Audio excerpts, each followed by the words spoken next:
Did you know that before sugar, there was honey? And before antibiotics, there was also honey.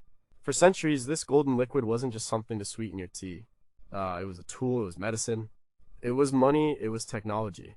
What if the most powerful item in a medieval doctor's bag was the same thing you put on your toast?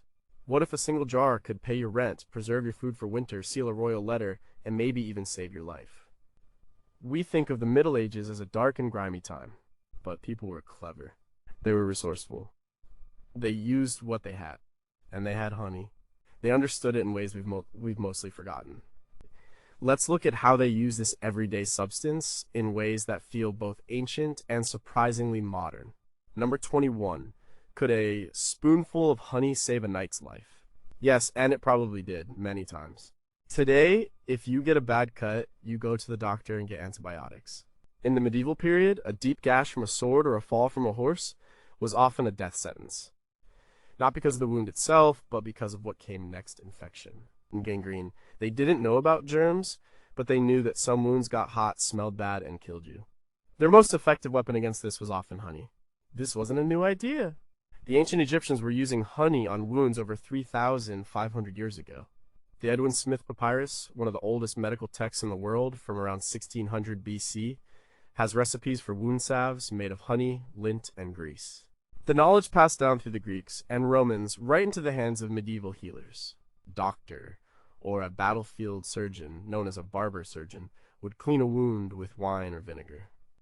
Then they would slather it in thick raw honey.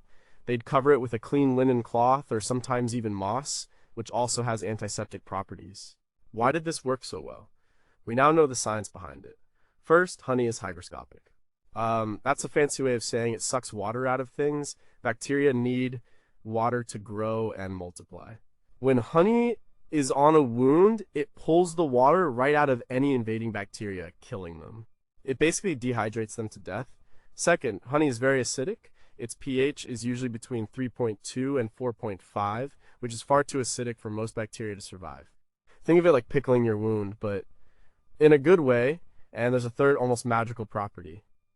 When honey is diluted slightly by the fluids from a wound, an enzyme in it called glucose oxidase gets to work. It produces small, steady amounts of hydrogen peroxide. That's the same stuff we buy in brown bottles to disinfect cuts. But the honey releases it slowly and gently, killing bacteria without damaging the surrounding healthy tissue. It's a slow-release antiseptic made by bees. One of the most famous medieval healers, Hildegard of Bingen, a German abbess who wrote extensively on medicine in the 12th century, recommended honey in many of her remedies for infected sores and skin ailments. Modern science has caught up to this ancient wisdom. Hospitals today use something called metahoney, a medical-grade honey, often from the manuka tree in New Zealand. Research published in journals like the Journal of Wound Care has repeatedly shown it's effective against antibiotic-resistant superbugs like Myceta. A study from Cardiff University in 2011 even found that manuka honey can disrupt the way bacteria form protective biofilms, making them easier to kill. The medieval doctor didn't know the names of the enzymes or the pH levels, they just knew it worked. It was a life-saving gel in a world without pills. But even with our modern understanding, there's so much we don't know. Did medieval healers know that honey from certain flowers was more potent? Could a beekeeper tell a doctor that the honey from a chestnut grove was better for a burn than the honey from a field of clover? How did they ensure the honey they used for medicine was pure and not contaminated, something that could actually introduce infection? And what happened when it failed? Was a bad outcome blamed on the honey, the healer, or the will of God? Number 20. How do you keep meat from rotting without a refrigerator? Or you pack it in honey? For us, preserving food means a trip to the fridge or freezer. For a medieval family, it was a constant battle against decay. Getting through the winter meant finding ways to make the harvest and the autumn slaughter last. They had a few tools: salting, smoking, drying, and pickling, but they also had honey. It was an expensive method reserved for the wealthy, but it was incredibly effective. The principle is the same as why honey works on wounds. It's all about water. Microorganisms that cause food to rot need water to live.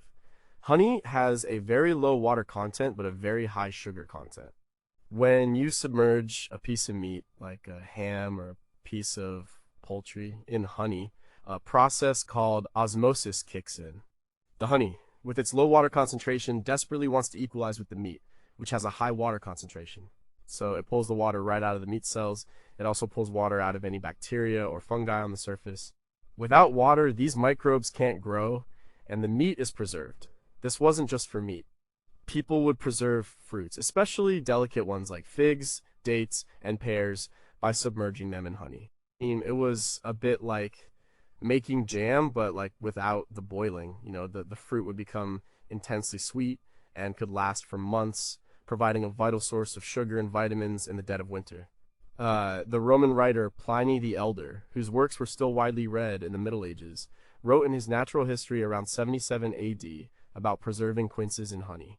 He noted they would keep for a year. A 10th century Byzantine text on farming, the Geoponica, gives detailed instructions for preserving all sorts of things, including meat and honey. It specifically recommends it for small birds, like partridges. A wealthy medieval household might have a cellar with large earthenware jars. Inside, suspended in the thick, dark honey, would be cuts of pork, whole chickens, or even fish. When it was time for a feast, they would pull the meat out. It would be incredibly sweet, so recipes from the time often call for balancing this sweetness with sour ingredients like vinegar or verjuice, the juice of unripe grapes. A famous 14th century cookbook, The Form of Cury, written for the court of King Richard II, is full of dishes that combine sweet and savory flavors. That honey-preserved meat would fit right in. This process didn't just preserve the food, it changed its flavor entirely. We've found archaeological evidence of this. Jars with traces of honey and animal proteins have been discovered. Yeah, but so much of this knowledge was practical, passed down from cook to cook, not written in books. We understand the science of osmotic pressure now, but what were the practical limits? How long could meat really be kept this way before it became unsafe or just unpalatable?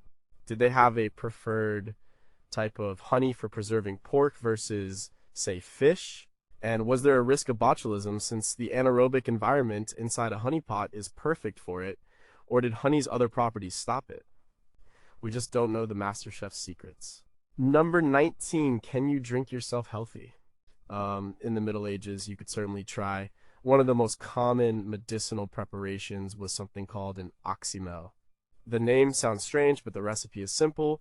It comes from the Greek words oxys, meaning acid, and meli, meaning honey. It was a mixture of honey and vinegar, often infused with herbs. It was a kind of medicinal syrup, a health tonic, and a way to make bitter medicine taste a lot better. Your local healer, often a woman in the village or a monk in a monastery, would have a whole shelf of different oxymels for different problems. The base was always the same. They'd mix roughly 1 part vinegar with 3 or 4 parts honey. The vinegar, usually from wine or cider, was a powerful solvent. It was great at extracting the active compounds from plants. So they would steep different herbs in the vinegar for a few weeks before mixing it with the honey. For a cough or a lung complaint, they would use herbs like horehound, alecampane root, or thyme. For digestive problems, they might use mint or fennel. For calming the nerves and helping with sleep, they would add chamomile or lavender. The result was a syrup that was both sweet and sour, and packed with the medicinal properties of the herbs. The honey wasn't just a sweetener, it was an active ingredient. It soothed sore throats on its own. It was a preservative, so the oxymel would last a long time without spoiling. And it helped the body absorb the herbal medicine. Hippocrates, the ancient Greek father of medicine, was prescribing oxymels back in the 4th century BC. His influence on medieval medicine was huge, so his favorite remedies were their favorite remedies. The De Materia Medica, written by the Greek physician Dioscorides in the 1st century AD, was a cornerstone of European herbalism for over 1,500 years. It's filled with recipes for oxymels, using ingredients like squill, a sea onion, for respiratory issues. The famous 11th century Persian physician Avicenna, whose book The Canon of Medicine was a standard medical textbook in Europe until the 17th century, also detailed the preparation and use of various oxymels. He saw them as a way to balance the body's humors, the core of medieval medical theory.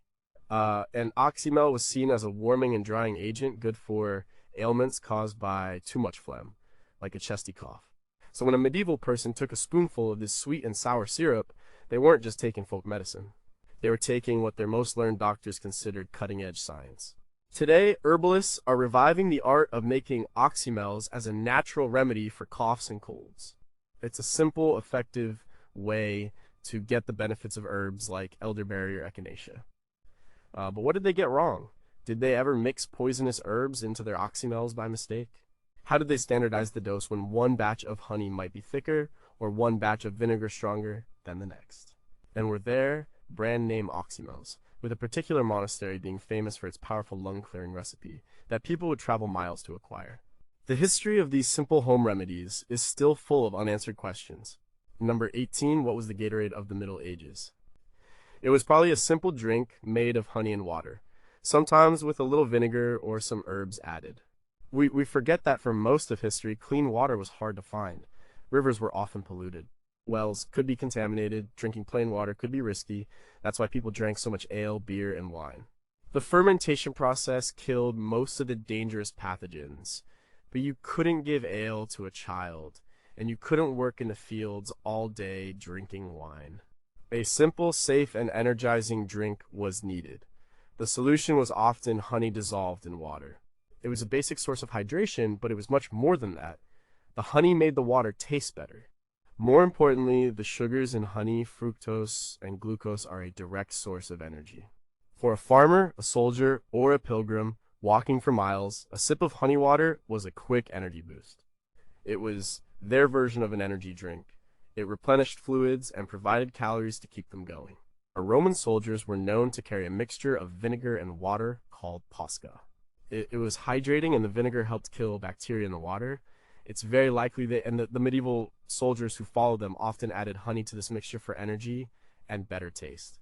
This drink was cheap and easy to make. You just needed a pot, some water, and a bit of honey. This wasn't mead, which was fermented and alcoholic. This was just a simple, non-alcoholic thirst quencher. Many old texts mention honey as a restorative. Hildegard of Bingen suggested a drink of honey and water for those who were weak or recovering from illness. For her, it was a gentle way to provide nourishment and strength. In the Tacunum Sanitatis, a medieval health handbook from the 11th century with beautiful illustrations, honey is described as being good for the old and those with cold temperaments. A warm drink of honey water would have been seen as a way to warm the body and restore balance. Think about it from a modern perspective. When you're dehydrated or have low blood sugar, what do? You might drink a sports drink. Those drinks are mostly water, sugar, and electrolytes. Honey water is water and sugar. If you add a pinch of salt, you have a basic oral rehydration solution, something the World Health Organization promotes to save lives in developing countries today. Medieval people didn't know about electrolytes, but they knew that this simple drink made them feel better when they were tired, weak, or thirsty. It was the common sense of survival. But how common was it really? Was this a daily drink for everyone, or just something for special circumstances like illness or a long journey? Did people believe the honey was actively purifying the water, or did they just like the taste? And did the type of water matter? Did honey mixed with well water taste different or have a different effect than honey mixed with river water that had been boiled first? The simplest habits are often the hardest to find in the history books. Number 17, how did you make a king's feast shine? You glazed it with honey. In the grand halls of medieval castles, feasts were a form of theater.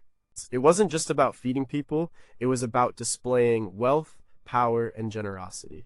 The food had to look spectacular, and one of the simplest tricks to make a roast peacock or a whole suckling pig look magnificent was to give it a glistening golden brown glaze. The secret ingredient was honey. Before the meat was finished roasting over the open fire, the cook would take a brush, maybe a bundle of herbs like rosemary tied together, and paint the skin with honey. Sometimes the honey would be mixed with spices like saffron for a more golden color, or black pepper for a bit of heat. As the meat continued to cook, the sugars in the honey would caramelize. This is the Maillard reaction, the same chemical process that makes toast brown and gives steak its savory crust. It created a beautiful, shiny, and deeply flavorful crust on the meat. This did more than just make the food look good. The honey glaze added a layer of sweetness that medieval diners loved. Their cuisine wasn't divided into sweet and savory courses like ours is today.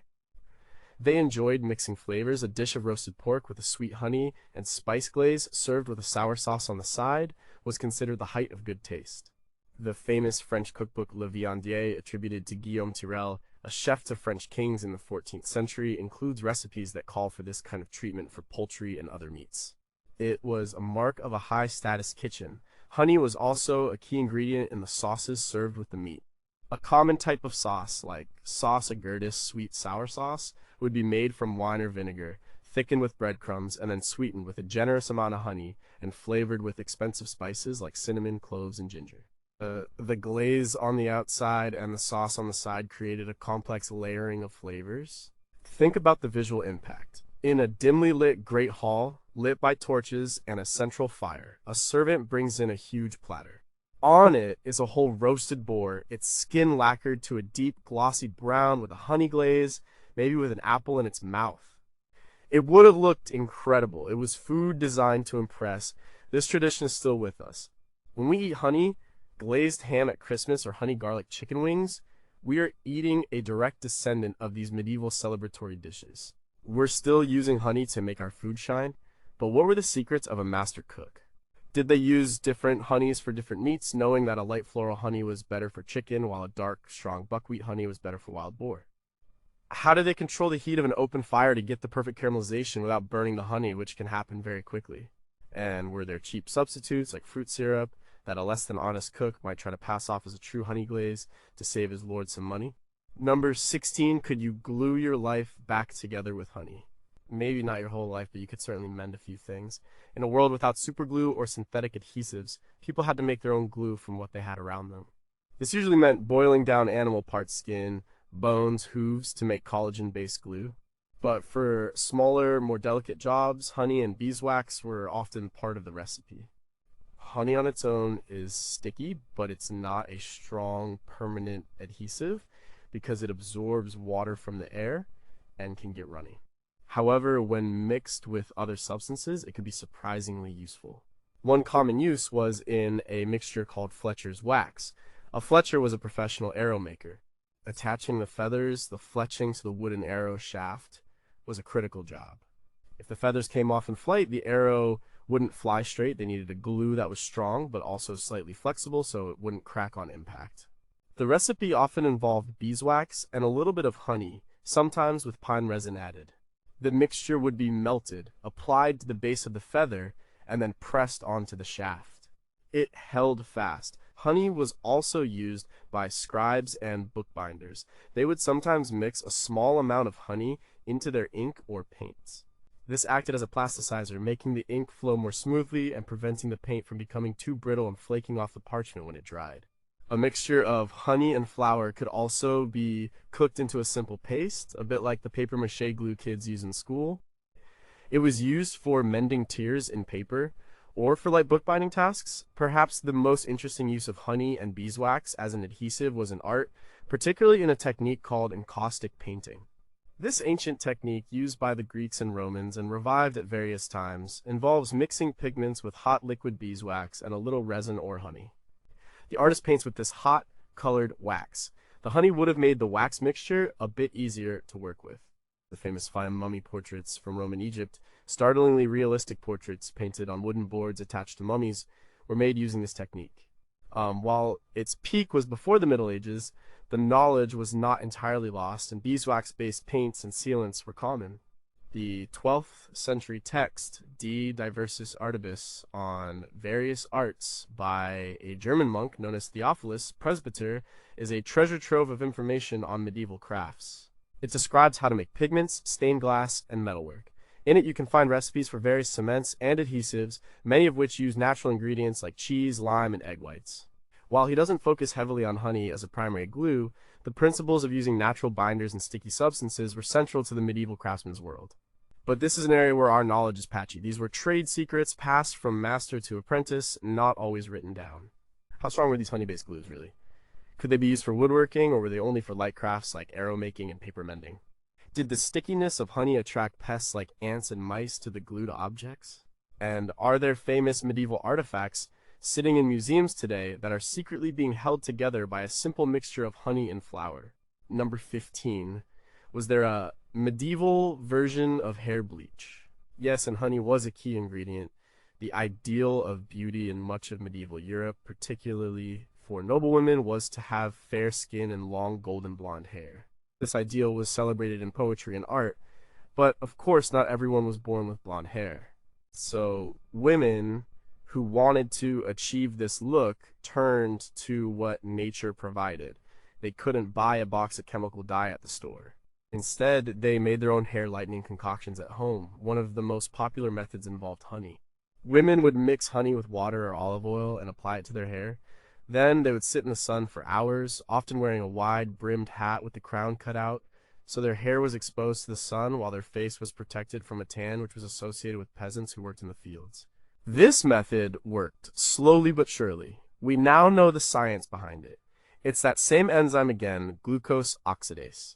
When honey is diluted with water, this enzyme produces small amounts of hydrogen peroxide. Hydrogen peroxide is the active ingredient in modern hair bleach. The sun's ultraviolet rays and heat would speed up this chemical reaction, gently bleaching the pigment in the hair.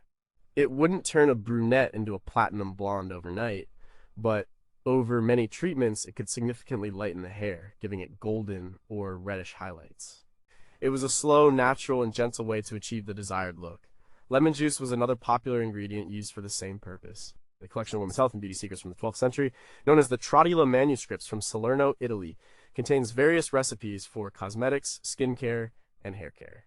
These texts include instructions for making the hair golden. They suggest mixtures of various plants, but the principle of using a mild acidic or oxidizing agent and then sitting in the sun is a recurring theme.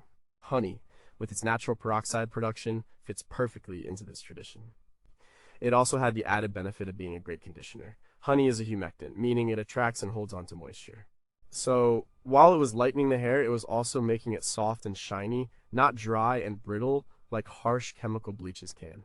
This practice shows us that the desire to change our appearance is not a modern phenomenon. Medieval women were just as interested in beauty trends as we are. They used their knowledge of the natural world to create their own cosmetics. And honey was their all-in-one lightening and conditioning treatment. It was safe, it was effective if you were patient, and it was something they could get relatively easily. But what were the social implications of this? Was it seen as vain or deceptive for a woman to lighten her hair? The church often preached against such cosmetic arts. Did some women keep their beauty routines a secret? And were there regional variations? Did women in sunny Italy have more success with this method than women in cloudy England? And did they ever get it wrong, ending up with patchy, unevenly colored hair after a day in the sun? Number 14. How did you pay your taxes if you didn't have coins? You might pay them in honey. In the early medieval period especially, economies were not always based on cash. Coins could be scarce. Many transactions were based on barter or in-kind payments. A lord or a monastery owned vast tracts of land, and the peasants who lived and worked on that land owed them rent or taxes. This was often paid in the form of goods and labor. A farmer might owe his lord a certain number of days of work, a portion of his grain harvest, a few chickens, and perhaps a measure of honey. Honey was an ideal form of payment. It was a valuable commodity. It was relatively non-perishable. It could be stored for long periods, and it was divisible. You could pay a small amount or a large amount. For a lord or monastery, a steady supply of honey was incredibly useful. They could use it to sweeten their own food, make mead for their hall, make beeswax candles for the church, and sell the surplus at a market for actual coins. There is clear historical evidence for this practice. In the Domesday Book, the Great Survey of England completed in 1086 for William the Conqueror, there are numerous entries that mention honey renders or honey rents. Inscribes recorded which manors owed the king or their local lord a certain amount of honey each year. For example, a manor in Surrey is listed as owing 1 sextar of honey, a sextar being a liquid measure of several gallons. This shows that honey was a standardized, recognized form of tax payment. In many parts of Europe, especially in Slavic countries and Germany where forests were vast, beekeeping was a major industry. Entire villages might specialize in it. There were specific laws governing the ownership of bee swarms and the collection of wild honey. The ruler of a territory would claim a portion of all honey produced as a tax. This was sometimes called the Apis tribute. This system persisted for centuries. Even as economies became more monetized, these traditional in-kind payments often continued. It was a direct link between the wealth of the land and the wealth of the ruler. This system tells us a lot about the medieval economy. It was deeply connected to the agricultural cycle and the natural world. The wealth wasn't just about gold and silver, it was about having full storehouses. A lord with cellars full of grain, wine, salted meat, and honey was a rich and powerful man.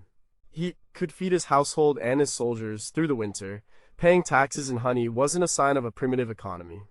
It was a sign of a practical one that used its resources directly, but there are still many questions about how this worked in practice.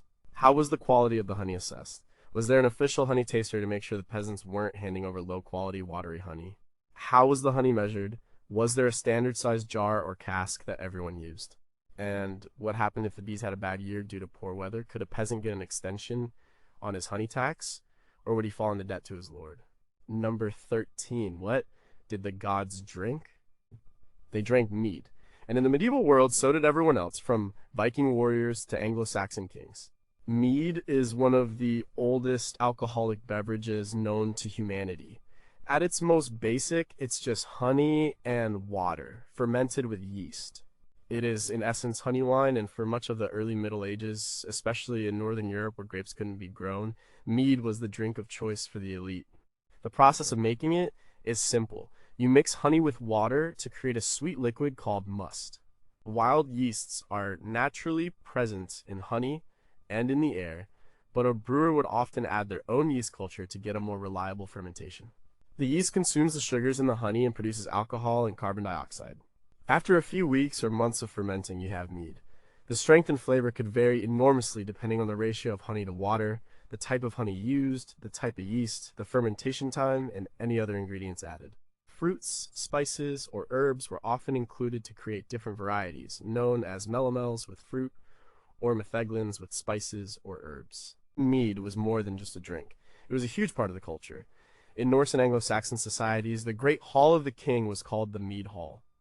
It was the center of the community, where the lord and his warriors would gather to feast, listen to poetry, and forge bonds of loyalty. Sharing a drinking horn full of mead was a sacred act. In the epic Anglo-Saxon poem Beowulf, composed sometime between the 8th and 11th centuries, the Great Hall Heorot is a place of joy and mead drinking before the monster Grendel attacks. To be deprived of the mead hall was to be an outcast. The Vikings too revered mead. In their mythology, there was a special mead called the mead of poetry, which gave anyone who drank it the skills of a great poet and scholar. It was made from the blood of a wise being named Kvasir. This connection between mead, wisdom, and divine inspiration was powerful. It wasn't just getting drunk, it was a spiritual experience. As the Middle Ages progressed, wine became more popular in the South, and beer and ale, which were cheaper and quicker to brew, became the everyday drink for the common people in the North. But mead never completely disappeared. It held on as a special occasion drink, particularly in places like Wales, Ireland, and Eastern Europe. The Laws of Hywel a 10th century Welsh legal text, lays out the specific duties of the mead brewer in the king's court, showing how important the role was. Making good mead was a highly respected skill. Today, mead is having a renaissance among craft brewers and home brewers. But there's so much we don't know about the historical versions. What did they really taste like? Modern yeasts are very efficient, but the wilder yeasts of the past might have produced very different, perhaps sour or more complex, flavors. How strong was their mead typically? Was it a light, sessionable drink or a heavy, potent wine? And what were the secret spice blends that a master mead maker used to create his signature brew for the king's table? The exact flavor of Beowulf's drink is lost to time. Number 12, how could a bee kill a man? Not with its sting, but with its wax. Beeswax, the other great product of the beehive, was just as important as honey in the medieval world.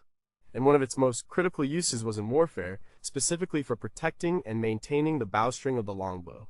The English longbow was one of the most devastating weapons of the Middle Ages. An army of skilled archers could unleash a storm of arrows that could cut down knights in full armor. But that weapon was only as good as its string. Bowstrings were typically made from linen or hemp fibers, twisted together under high tension.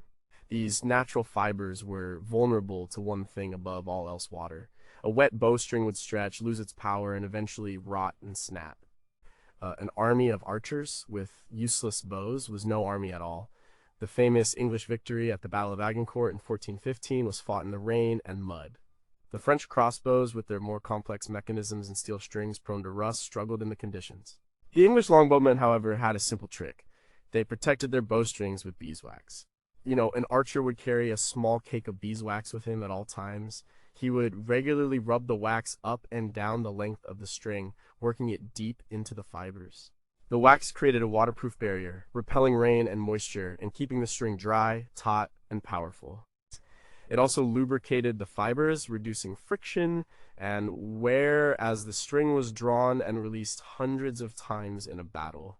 It was a simple, low-tech solution that had a massive impact on the battlefield. That small piece of wax, by keeping the army's primary weapon in fighting condition, could literally be the difference between victory and defeat, life and death. This wasn't its only military application. Beeswax was also a key component in a terrifying weapon known as Greek fire. This was an incendiary weapon used by the Byzantine Empire, a kind of ancient flamethrower. The exact recipe was a closely guarded state secret, but historical accounts suggest it was a mixture of petroleum, sulfur, resin, and other flammable substances, with beeswax likely used as a thickener and adhesive. This sticky burning mixture would be projected at enemy ships, where it would cling to the wood and couldn't be put out with water. On a less destructive note, beeswax was used to seal documents. A drop of melted wax, stamped with the personal seal of a king, a bishop, or a lord, was the equivalent of a modern-day signature. It authenticated the document and ensured it hadn't been tampered with. This required vast quantities of high-quality beeswax. The chancelleries of Europe were major consumers, so, from the battlefield to the scribe's desk, beeswax was an essential material of power. But what other military secrets involved beeswax? Was it used to waterproof leather armor or shield faces? Could a mixture of beeswax and fine sand be used to create a better grip on a sword hilt? And in the highly secret world of siege engineering, were there clever uses for its adhesive or waterproof properties that were never written down? The humble bee had a hidden role in the art of war. Number 11. Could you bribe a saint? No, but you could try to get their attention with a very specific kind of candle. In the medieval Christian church, light was a powerful symbol. It represented God, Christ, and the hope of salvation in a dark world. And the purest, brightest, and most valuable source of light was the beeswax candle. Tallow candles made from rendered animal fat were what most people used at home.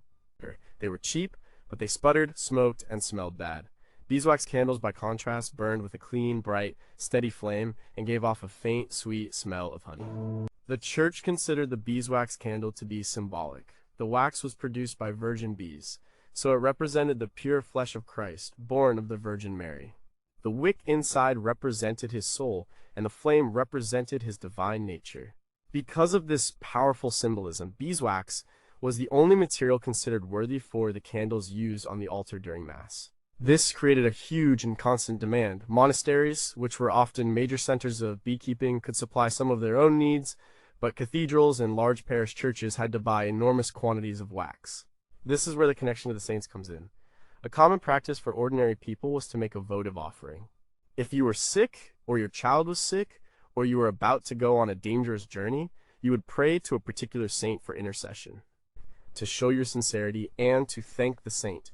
If your prayer was answered, you would donate a candle to be burned in front of the saint's statue or shrine. And if you could afford it, you would donate a beeswax candle, not a cheap tallow one. Sometimes these offerings were incredibly specific. There was a practice of making votive candles that were the exact weight or height of the person being prayed for. If your child was ill, you might pledge to donate a candle that weighed the same as the child to the local shrine of St. Nicholas, the patron saint of children. There are even records of knights pledging to donate wax figures of their armored limbs if they recovered from a battle wound. This practice, known as ex voto, created a direct physical link between the supplicant and the saint. The candle burning down was a physical representation of their prayer rising to heaven. The trade in beeswax was a massive business. The Teutonic Knights, a German military order, controlled much of the Baltic region in the later Middle Ages, a land of vast forests perfect for beekeeping. As they became one of Europe's biggest exporters of beeswax, shipping tons of it to England, Flanders, and elsewhere, making a fortune in the process. This white gold funded their castles and their campaigns. So the simple act of a peasant lighting a candle for a sick child was connected to international trade routes and the power of military orders. But what did this mean for the bees? Did the church's huge demand lead to a form of industrial-scale beekeeping long before we think it started?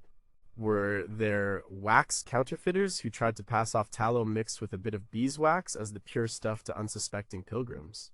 And how did a priest decide which of the hundreds of donated candles to burn first in front of a popular saint's shrine? Was there a celestial waiting list? Number 10, how did you make medicine that didn't kill you? You suspended it in honey. Medieval medicine involved a lot of herbs and plants, but many of the most potent ones were intensely bitter or downright disgusting to taste. Getting a sick person, especially a child, to take their medicine was a real challenge. Furthermore, many medicinal powders needed to be combined into a stable, easy-to-dose form. The answer to both problems was often honey. A very common form of medication was the electuary. This was a thick paste made from medicinal powders, ground up herbs, spices, or even minerals mixed with a sticky substance to bind them together. The best and most common binder was honey. The physician or apothecary would grind up their ingredients with a mortar and pestle. Then they would slowly stir the powder into a pot of warm liquid honey until it formed a stiff dough-like mass. This could then be stored in a jar for a long time, as the honey acted as a preservative. When it was time to take the medicine, the patient would just eat a spoonful of the paste. The honey made the bitter herbs palatable. It also had its own medicinal properties, soothing the throat and stomach. And it was a good medium for suspending the powdered ingredients, ensuring a relatively consistent dose in each spoonful. One of the most famous and complex electuaries was theriac, also known as Venice treacle. It was an ancient remedy supposedly invented as an antidote to all poisons and a cure for all diseases. The recipe evolved over centuries, but by the medieval period, it could contain over 60 ingredients, including things like opium, viper's flesh, and expensive spices. All of this was mixed into a honey base. It was an incredibly expensive and highly sought-after medicine. The writings of Galen, a 2nd century Greek physician, were the absolute foundation of medieval medical education. He wrote extensively about the importance of combining and preparing drugs, and his works are full of recipes for honey-based preparations. Monastic infirmaries, like the one at the Great Abbey of Cluny in France, would have had their own herb gardens and a pharmacy where monks prepared these electuaries, cough syrups, linctuses, and ointments, salves with honey as a staple ingredient. A simple linctus for a cough might just be horehound or coltsfoot steeped in honey. Honey's thick, viscous nature also made it a perfect base for topical treatments. To make a salve for a skin rash or a burn, you would mix medicinal herbs into a base of honey and beeswax. The beeswax would give it body and make it stay in place, while the honey would provide its antibacterial and soothing properties. This was a common sight in any medieval infirmary or household medicine chest. It was the original Neosporin, but this raises some serious questions about safety and efficacy. How did they get the dosage right? A little too much of a potent herb like foxglove, a source of digitalis, could be deadly. Was the honey masking the taste of something that was actually poisonous? Did the honey interact with the herbs in ways they didn't understand, either boosting or nullifying their effects? And were there charlatans selling expensive electuaries that were nothing more than honey mixed with colored flour and a few common spices? Number 9, what was the medieval equivalent of a candy bar? It was probably a sweet treat made almost entirely of honey and nuts or seeds.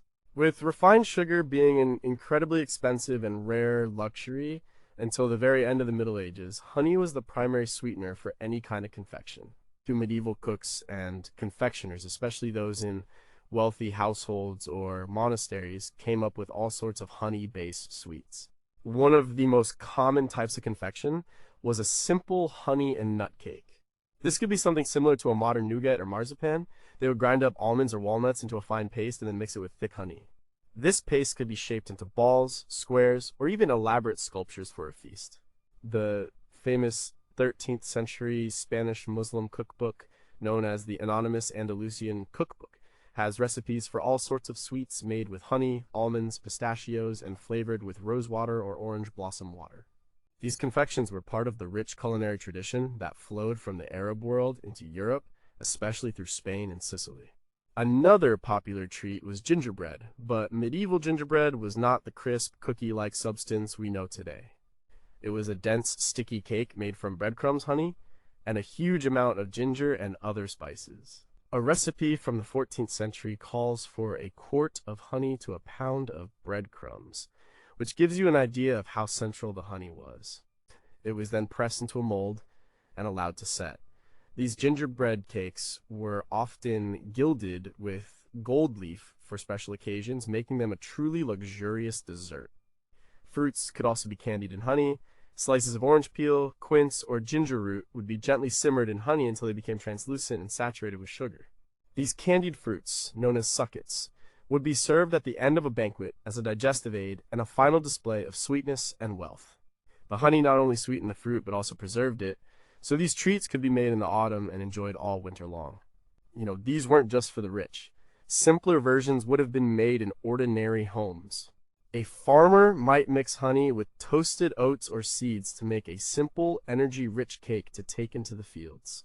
At fairs and festivals, vendors would sell honey-sweetened wafers or sticky honey candies. It was a taste of pure, concentrated energy and sweetness in a world where those things were often in short supply. This direct link between honey and sweet treats is still found in many traditional European cakes and pastries, like the German Lebkuchen or Greek baklava. But what did these sweets really taste like? The honey used was often dark, strongly flavored, and unfiltered, very different from the clear, mild honey we're used to. Would we find medieval gingerbread too spicy or too cloyingly sweet? How did they keep these sticky treats from going bad or attracting every insect for miles around? And were there regional specialties, with one town being, famous for its honey almond cakes and another for its honey and spice wafers, much like we have with regional cheeses or wines today? Number 8, how did you trap a bear with a bucket? You'd fill the bucket with something. A bear can't resist honey, or more accurately, mead. While honey had many sophisticated uses, its powerful sweet scent was also used for a very basic purpose as bait for hunting and trapping. And animals of all kinds are drawn to the smell of sugar and fermentation. Medieval hunters who relied on trapping to supplement their food supply and to acquire valuable furs knew this well and used it to their advantage. The most famous example is bear baiting, though not the cruel blood sport of setting dogs on a chained bear. This was about luring a wild bear into a trap. A common method described in old texts was to hang a bucket or hollowed-out log filled with fermenting mead or honey from a tree branch. The bear, with its incredible sense of smell, would be drawn to it. The hunter could then lie in wait and shoot the bear with a bow or spear when it came to investigate the treat. It was a simple but effective way to lure a large, dangerous animal to a predictable spot. This wasn't just for bears. Smaller traps for animals like badgers, martens, or even foxes could be baited with a honeycomb. A bit of honeycomb placed inside a cage trap or at the entrance to a deadfall trap would be a powerful lure. For a peasant, trapping a marten was a huge bonus. Its fur was valuable and could be sold at market for a good price. The honey was an investment that could pay off handsomely. This use extended to the world of insects too. While we think of bees as the producers of honey, medieval people would also use honey to get rid of other, less desirable insects. A common type of fly trap, even today, is a simple jar with a bit of sweet liquid in the bottom. Flies are attracted, fly in, and can't get out. A medieval kitchen, with its open fire and lack of window screens, would have been plagued by flies. A bowl of honey mixed with water, and perhaps a drop of soured milk, would have been a common sight, quietly and effectively trapping pests. This knowledge of animal behavior was part of the everyday skill set of a medieval person living in the countryside. It didn't come from a book by a famous scholar, it came from observation and from knowledge passed down through generations. They understood the food chain, they knew what animals ate and what they were attracted to. The author of The Master of Game, a famous English book on hunting from the early 15th century, written by Edward of Norwich, Duke of York, details the habits of many animals. While he focuses on the noble hunt with hounds, the underlying principle of knowing your quarry's desires was universal.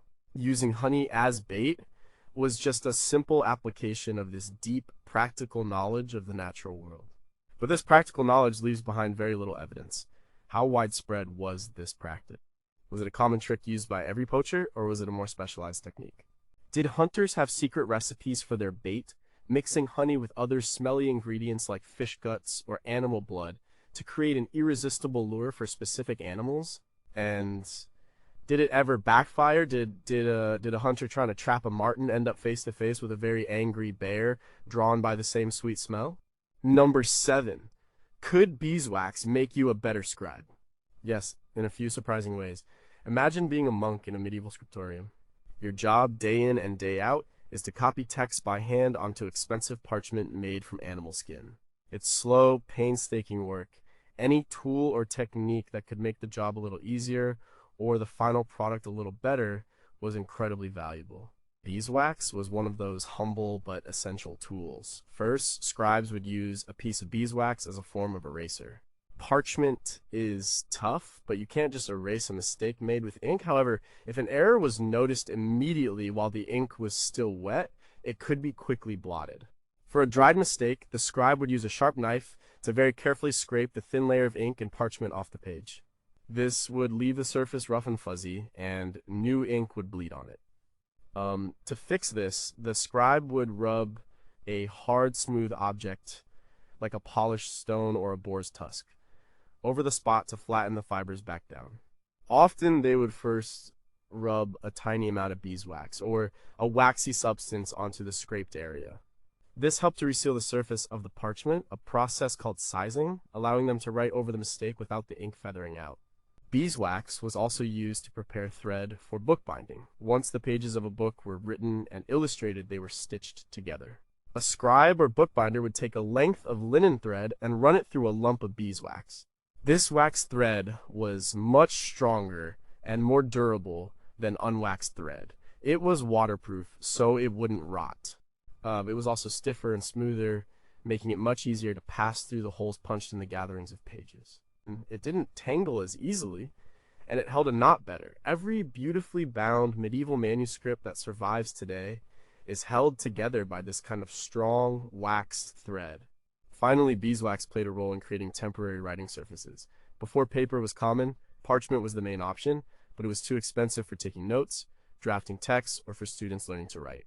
For these tasks, they used wax tablets. These were small wooden boards, hollowed out and filled with a layer of dark-colored beeswax. A person would write on the wax with a pointed stylus, usually made of metal or bone. The writing would appear as a lighter color against the dark wax. To erase the message, you just use the flat spatula-like end of the stylus to smooth the wax over. It was a reusable notepad. These tablets were used by everyone, from schoolboys to merchants to poets drafting their verses. The monk Theophilus, in his 12th century manual, De Diversis Artibus, even gives instructions on how to make them. So, from correcting errors on the final page to stitching the finished book together to drafting the text in the first place, beeswax was an unsung hero of the medieval scribe. Versatile, essential part of the technology of writing, but there are details we've lost. What was the perfect recipe for the wax in a writing tablet? Did they add charcoal or soot to make it darker? Did they add oil to make it softer and easier to write on? When a scribe corrected a mistake on a priceless illuminated manuscript, was there a special high-grade beeswax they used for the repair? And can modern analysts look at a medieval book and tell, from the chemical signature of the thread, what region the beeswax used to coat it came from? Number 6. Can you tell the future with a drizzle of honey? Probably not, but that didn't stop people from trying. In the medieval world, the line between science, magic, and religion was often blurry. People saw patterns and signs in the natural world and believed they could be interpreted to understand the will of God or to predict the future. Honey, as a mysterious and almost magical substance produced by bees, was sometimes used in these folk rituals and divination practices. One form of divination, known as ceromancy, involved interpreting the shapes formed by melted wax dripped into cold water. While any wax could be used, the wax from pure beeswax candles was considered the best and most potent, as it was already associated with the church and purity. A person with a question about love, about a lost object, about the success of a harvest, would melt a beeswax candle and let the drops fall into a bowl of consecrated or spring water. The diviner would then read the shapes that the wax formed as it solidified. A ring shape might mean a marriage was coming. A shape that looked like a ship could mean a long journey. It was a bit like reading tea leaves or clouds, a practice based on intuition and traditional interpretations. Honey itself could also be used in folk magic and charms. Because of its preservative qualities, it was associated with immortality and the afterlife. In some folk traditions, honey was left as an offering for the dead or for fairies and spirits. It was seen as a food that could bridge the worlds. In love charms, a woman might inscribe the name of the man she desired onto a piece of apple, dip it in honey, and eat it, hoping to make him sweet on her. This connection between honey and the supernatural is ancient. The Greeks believed the oracle at Delphi was inspired by vapors from the earth, but the priestess was also called the Delphic bee, and honey was sacred there. In Norse mythology, the god Odin drank from the metapoetry, linking a honey-based drink with divine knowledge. These ancient beliefs trickled down into the folk practices of the Middle Ages. While the official church would have condemned these practices as pagan superstition, they undoubtedly persisted in villages and rural areas. The famous Swiss-German physician and alchemist Paracelsus, who lived in the late Middle Ages and early Renaissance 1493 to 1541, worked to bridge the gap between folk medicine, alchemy, and the emerging field of chemistry. His work is full of references to the virtues of natural substances, treating them as having powers beyond their simple physical properties. For him and others like him, honey wasn't just sugar, it contained a vital life force, an essence that could be used for healing and perhaps more. But this is the hardest part of medieval life to research, as it was often secret and unwritten. How common were these divination practices really? Was it something a village healer did on the side, or was it seen as dangerous witchcraft? Were there specific chants or prayers to be said while dripping the beeswax into the water? And did different types of honey have different magical properties in these folk traditions? Was clover honey for love charms, and dark forest honey for contacting spirits? We will likely never know. Number 5. How did you keep your skin from looking medieval? You used a face mask made of honey. We might think of skincare as a modern obsession, but people in the Middle Ages were also concerned about their appearance. For the upper classes, a smooth, pale complexion was a sign of beauty and nobility. It showed you didn't have to work outside in the sun. To achieve and maintain this look, women would use a variety of homemade cosmetics and skin treatments, and honey was a star ingredient. Honey is a fantastic natural skincare product. We know today that it's a natural humectant, meaning it draws moisture into the skin, making it a great moisturizer. Its antibacterial properties, which make it great for wounds, also make it good for treating skin blemishes and what we would now call acne. It's also full of antioxidants, which can help protect the skin. Medieval women didn't know the chemistry, but they knew from experience that honey made their skin feel soft and look clearer. A simple medieval beauty treatment would be to apply a thin layer of pure honey to the face as a mask, leaving it on for a while before rinsing it off with warm water. For a more complex treatment, they would mix it with other ingredients. The Trotula manuscripts, the 12th century collection of texts on women's medicine, include recipes for face washes and creams to make the face fair. One recipe for clearing the skin involves a mixture of honey and bran, which would have acted as a gentle exfoliating scrub. Another might involve mixing honey with almond milk or rose water to create a soothing lotion. Hildegard of Bingen also wrote about using honey for skin health. She recommended washing the face with wine in which honey and wheat had been cooked, believing it would lead to a fine and subtle skin. These weren't just beauty treatments, they were seen as part of a good health and hygiene routine. A clear complexion was considered a sign of a healthy and well-balanced body. These practices continued for centuries. Queen Elizabeth I of England was famous for her pale complexion, which she achieved with a thick white makeup made from lead and vinegar called Venetian cerus. But even she is said to have used honey and egg white masks as part of her beauty regimen. The honey would have helped to moisturize and soothe her skin, which was likely damaged by the toxic weed-based makeup. So, the next time you see a modern high-end cosmetic product that lists honey as a key ingredient, remember that it's not a new discovery. It's a beauty secret that's at least 1,000 years old. It's a direct link back to the private chambers of medieval noblewomen, mixing up their own natural skincare products in a small bowl. But what were the unwritten tricks? Did they know that a certain type of honey was better for dry skin and another for oily skin? How did they get the sticky honey off their face without modern plumbing? Did they just use a basin of water and a linen cloth? And were there beauty experts in the Middle Ages, women known for their skill in making these preparations, whose services a queen or a duchess might seek out before a major court event? Number 4, did your horse have a sweet tooth? It probably did, and its veterinarian knew it. Animals were a vital part of medieval life. A knight's warhorse, a farmer's ox, or a lord's prized hunting dogs were incredibly valuable assets. Keeping them healthy was a serious economic necessity. Medieval veterinary medicine, often called farriery for horses, was a mix of practical experience and traditional remedies. And just as honey was used for human medicine, it was also a staple in the animal doctor's kit. The reasons were the same. For wounds, cuts, and sores on an animal, honey was a perfect dressing. A horse that cut its leg on a rock or a dog that got into a fight could have its wound packed with honey to prevent infection and promote healing. It was cheap, effective, and readily available. Animals would tend to lick their wounds, and if the wound was covered in honey, this wasn't a problem. In fact, it might even be beneficial as they would ingest the healing substance. Honey was also used in remedies for internal problems. For a horse with a cough or a respiratory ailment and a common problem in dusty, poorly ventilated stables, a farrier might prepare a drench or an electuary. This would often involve mixing herbs with honey or ale to make them palatable for the animal. A ball of honey, flour, and medicinal herbs could be pushed to the back of a horse's throat. This was a common way of administering medicine, and the sweetness of the honey helped ensure the animal would swallow it. There are surviving medieval texts on animal care that mention these practices. The 14th century writer Thomas Blundeville wrote a book called The Art of Riding and Breaking Great Horses, which included sections on equine health. Many of the remedies are very similar to those used for humans, relying on a combination of herbalism and careful management. Treatises on falconry, a hugely popular sport among the nobility, also included medical sections. A prized falcon was worth a fortune, and its owner would go to great lengths to cure it if it fell ill. Remedies for falcons often involved feeding them small amounts of meat coated in honey and spices. This shows a very practical and unsentimental approach to animal welfare. It wasn't about pampering a pet, it was about protecting an investment. A lame horse couldn't pull a plow or carry a knight into battle. A sick dog couldn't track a deer. Honey was a tool to keep these valuable animal machines running smoothly.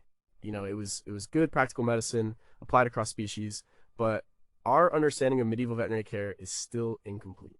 Were there vets who specialized only in horses while others looked after livestock? How did they handle the challenge of applying a sticky wound dressing to a hairy animal and keeping it clean? And did they ever use honey simply as a treat or a reward for an animal, a way to build a bond between a knight and his famously intelligent warhorse, the destrier? The emotional lives of medieval animals are almost completely hidden from us. Number 3. Could a bee help? You brew better beer. It could. While mead was the classic honey-based alcohol, honey was also used as an important additive in the brewing of ale and beer. In the early Middle Ages, most brewing was done at a local level. Each village, monastery, or large household would brew its own ale.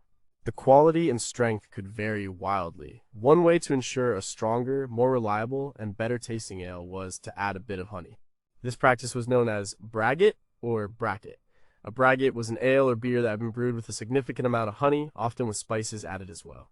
The honey served several purposes. First and foremost, it added more fermentable sugar. The yeast would consume the honey sugars along with the sugars from the malted barley, producing a much higher alcohol content. This made for a stronger, more potent drink. Strong ale would also keep longer without spoiling, which was a huge advantage. Second, the honey added flavor. Depending on the type of honey used, it could give the braggot a sweet, floral, or even spicy note that complemented the flavors of the malt and herbs. In the era before hops became the standard bittering agent in beer, a process that really took off in the later Middle Ages, brewers used a mixture of herbs and spices called grut to flavor their ale. A braggot might be spiced with things like ginger, cloves, or cinnamon, creating a drink that was rich, strong, sweet, and spicy all at once. It was a luxury drink, often served at feasts and celebrations. There are references to braggot in medieval literature. Chaucer's The Miller's Tale, written in the late 14th century, mentions it alongside mead as a desirable drink. The Welsh, in particular, were famous for their braggot bragod. The laws of Hywel Dda set a specific price for it, twice the value of normal beer, which shows it was considered a premium product. Monasteries were centers of brewing excellence. Monks had the time, the resources, and the literacy to experiment with and record their recipes.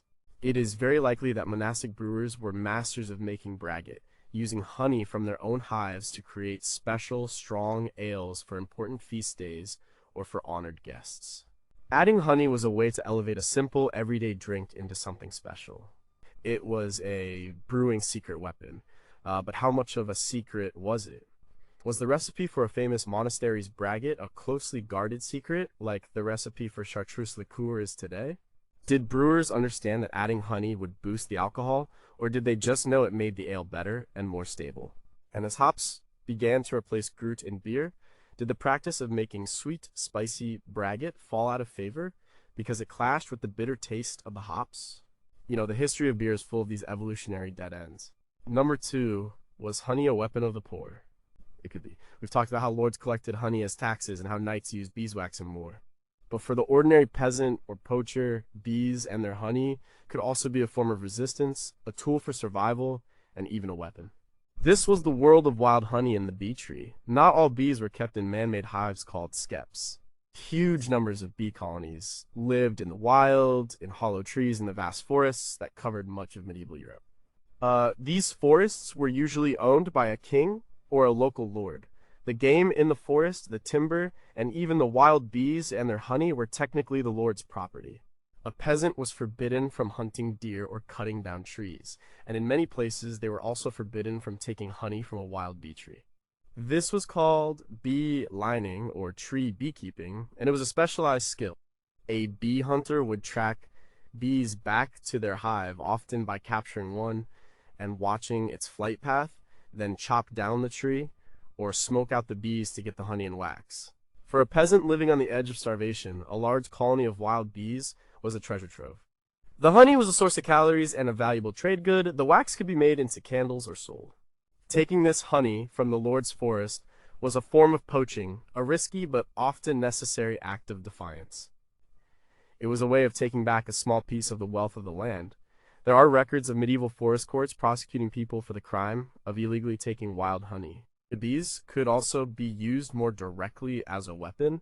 There are historical accounts from ancient times through the Middle Ages of defenders of a besieged castle or town using a very nasty trick.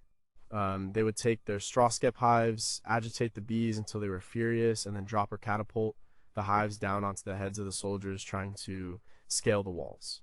A swarm of thousands of angry bees descending on you would be terrifying and incredibly effective at breaking up an attack. It was a form of early biological warfare. The Roman writer Pliny the Elder mentions this tactic. While not an everyday occurrence, it was a known strategy. King Richard I of England is said to have used catapulted beehives during the Third Crusade. This turns the story of honey on its head. It wasn't just a product of a peaceful, ordered countryside. It was also part of a wilder, more contested world. The forest was a place of both resources and danger, of law and lawlessness. The wild bee and the peasant who hunted it were a part of that world. The honey they gathered was a taste of freedom. But how did a bee hunter avoid getting stung to death while chopping into a tree full of angry bees? Did they have protective clothing or just a deep knowledge of bee behavior? How often did these honey poachers get caught, and what was the punishment?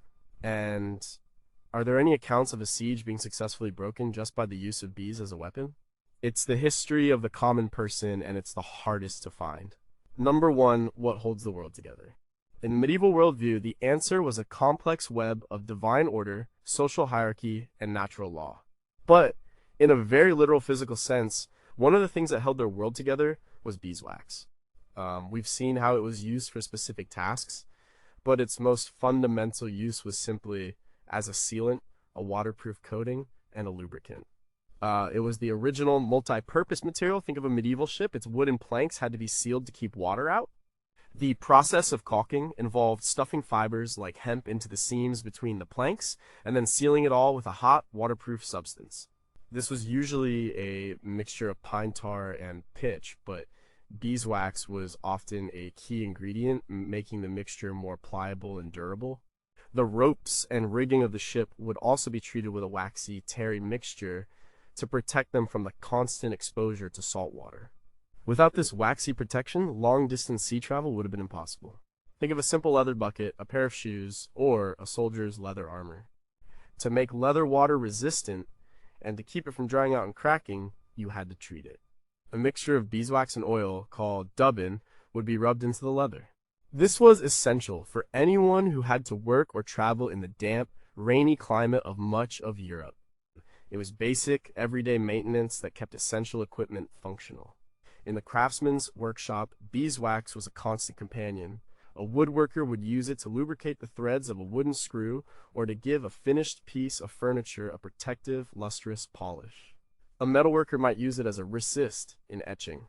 They would coat a piece of metal in wax, scratch a design into it, and then apply acid, which would only eat away the exposed metal.